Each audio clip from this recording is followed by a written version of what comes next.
guys, happy weekend to all of you, and hope all of you are doing fine. We are midway into our Icelandic road trip, 10 days in, and today's, or rather this episode's pit stop is going to be Lake Mývatn. And what do I say about Lake Mývatn? It looks like a set from The Lord of the Rings, with the whole freaky Mordor sort of scenery happening right behind me.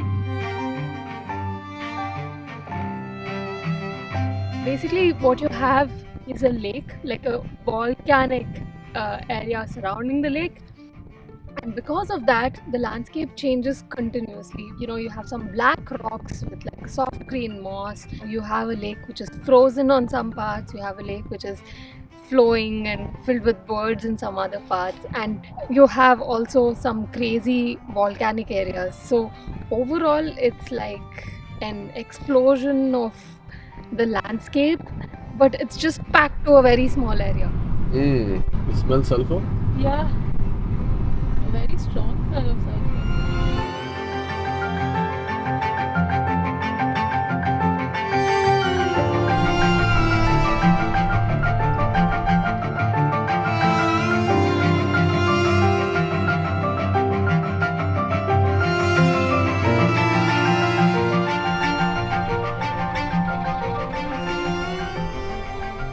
Kilometers beneath us, there's hot boiling magma, and when that magma comes in touch with groundwater, it becomes steam, and the steam then tries to escape, and then it tries to come up through the cracks in the earth.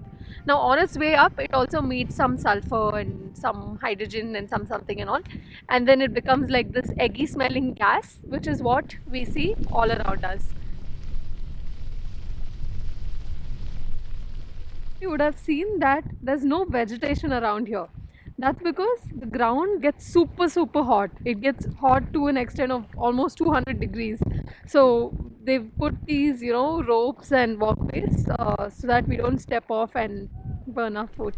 Right here is like a pool filled with sulfuric acid, and they say that back in the day when people didn't know how to retrieve sulfur, the medieval European wars, they used sulfur from these lands to power the cannons in their wars. Yeah, Mars with water and without Martians.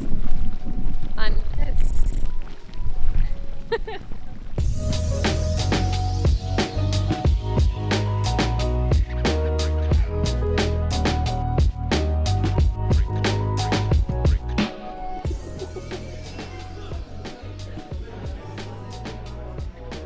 So we are in this cute little farmhouse restaurant called the Vogafjords Restaurant and Cafe. I did not expect this place to be like this because the approach to it has like these broken down farmhouses in shambles, and we walked in and we were pleasantly surprised. It's nicely laid out, the sun is shining, and they've got a couple of vegetarian things on the menu. I think they've got beans and barley and veggies, which we've ordered. They've also got really good soup for meat eaters, but that's not us, so we had to make do.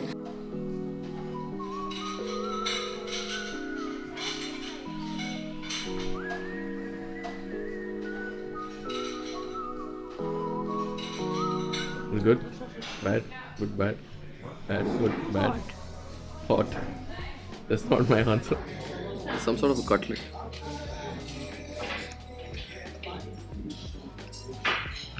It's very weirdly good, dude. Good, huh? It sure is healthy. It tastes healthy, which means that it's fresh and it doesn't taste all that good.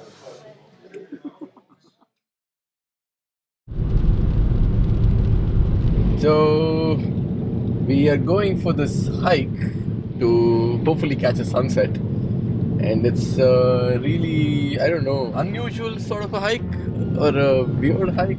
So let's see how it goes. It's kind of started raining right now, so we are hoping that the rain's going to stop in maybe the next few minutes.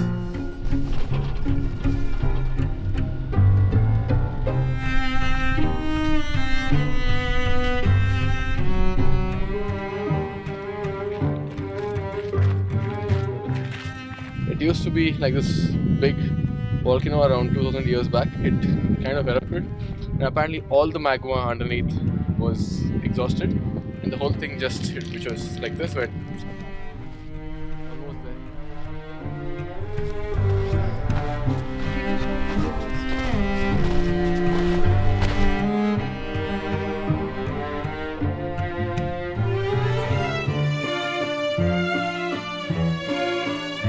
welcome to nature's very own amphitheater, built by the Krafla Volcanic Systems.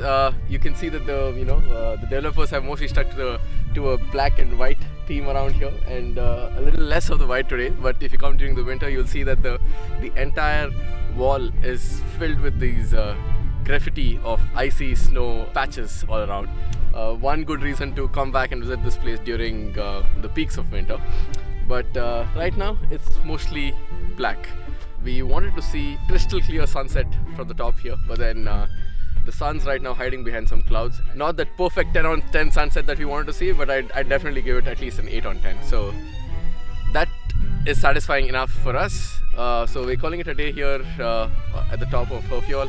We'll come back here to the Mývatn area tomorrow to explore few more freaks of nature.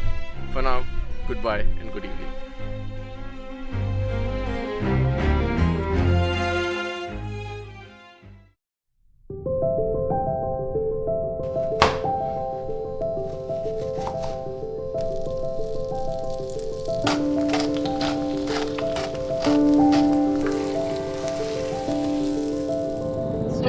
That whole thing there is just a wall of fog. So it's a bit of an overcast. Not a bit. It's a lot of overcast weather today. We want to check out a few more places in Mývatn, but let's see how it goes. Hopefully, in this half an hour drive, the weather turns again. I don't think so.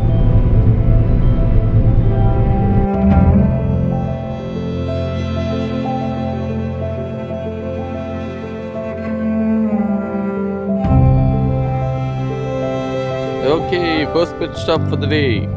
Where are we? Skutustadr. And what is Skutustadr? Skutustadr is full of like these moon craters, but it's on Earth. Just in case. Stating the obvious.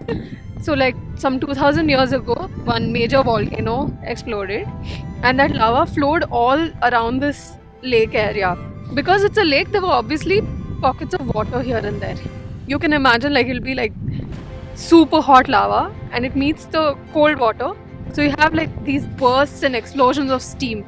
The land kind of formed around it because there were so many explosions. The explosions will start in the middle and then the lava keeps going around and then it forms this. Interestingly, like off late, people have discovered craters like this on Mars, like in outer space. So a lot of scientists come here to study that. So it's also of scientific interest, but visually it's just beautiful. You feel like you're stepping into a different planet. Like each time you walk in around the corner in Mývatn, you have to remind yourself that this is not a dream. So we found this like a small cute church on the other side of the road. I think it belongs to this local village here, Skutustadr. So we thought we'll go and check that out. Is it open? Well, the gate's open. Okay. I don't think the church is open. Yeah, it doesn't look I'm not sure if you're supposed to do this, but then, yeah, anyway. Get in. It's a really old church. Wow. What? It looks really good. What do you see? I see like these wooden very 1894. It's like what, 125 years old. It's a pretty old church, man. I saw it was written 1894 or something like that there. I'm not sure if you're supposed to be here. Continue to see. It's a triptych, 3-part.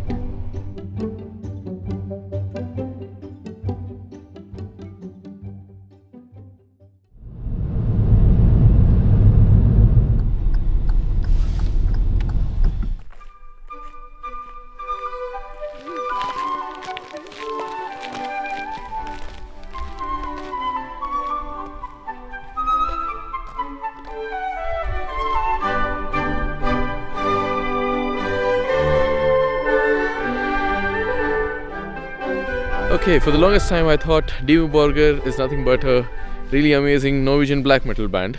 If you guys haven't checked them out already, you should. They're awesome. And now I realize that Dimmu Borgir is also a place here in Mývatn. As freaky as the band itself, I must say.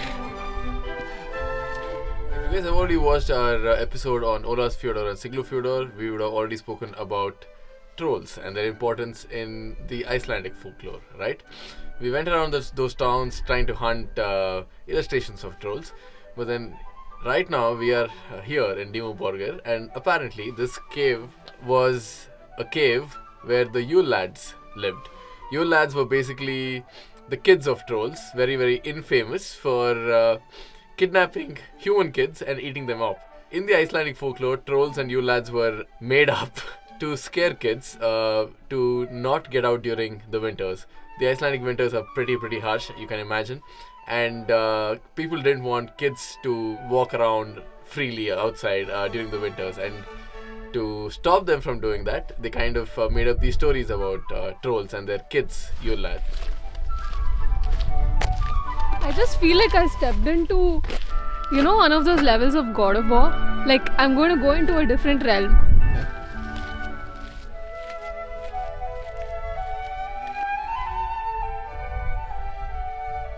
Having my own, very own God of War moment here.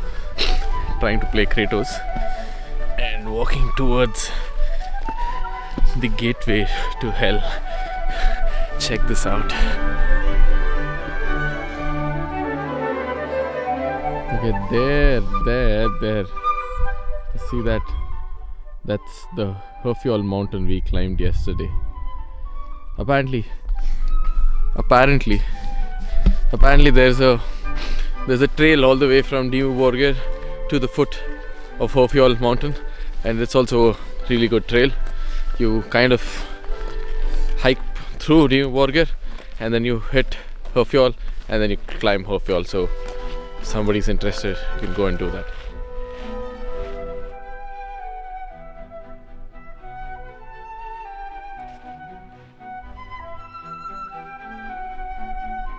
Behind me is this archway which is entirely like nature made, no human intervention whatsoever. And as it so happens, stories got built around it, and supposedly the Icelanders believe that this is a gateway between earth and hell. So it seems when Satan got thrown out of heaven, he came here and he built all these catacombs and these dark towers, so he could live here. It's like a cave. Oh. Legit, if you're actually cold, you can build a fire and camp there. Okay, people, last evening here in Mývatn, we spent the last 2 to 3 days exploring a lot of interesting things around this area. We are going to continue our journey now towards the south, and we're going to come back next weekend with something that's going to be as surprising and as interesting and as, how do I put it, grand as this place is, but in a different way. Iceland is surprising us every single day, and I'm sure it's not going to stop for the next 7 days again. Hope you catch us again next weekend. Till then, bye-bye.